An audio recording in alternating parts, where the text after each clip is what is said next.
छाना के लगोरी के पायली आई राम ठीक लगे। अरे ई का हो रउआ तो बोली मत हमरा से। तो अरे तुम मुंह का लटकल बाड़ू। रउआ बात मत करी हमरा से, कोनो मतलब बा हमरा से? रउआ तो अपने धुन में रहे के बा हमरा। अरे बतिया का भल में बताइबे कि बेलमुंड बिगड़बे हमार ना मनबे। बताओ का भइल बा।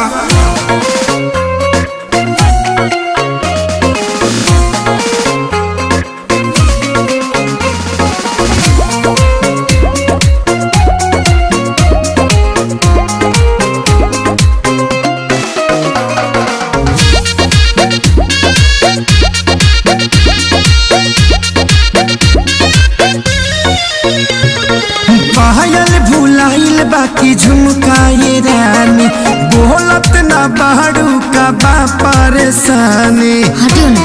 अरे बोला का बात बा।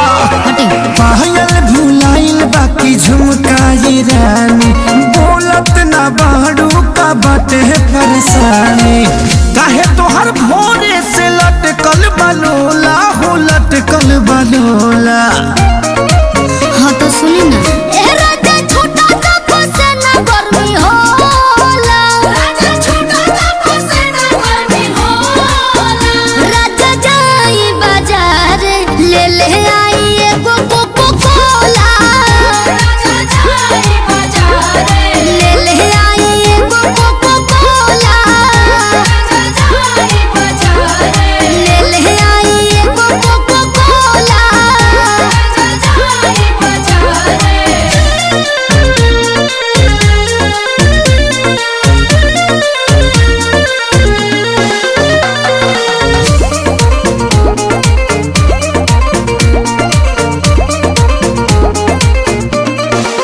जवन जवन कहाँ बुलइबो सजनिया, लहई पीला ग्लूकोच वाला पनिया।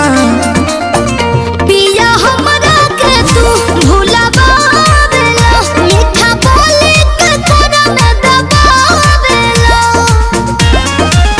लहई बेटानी खाल हो जमोला हो, खाल हो जमोला। हाँ तो सुनी ना।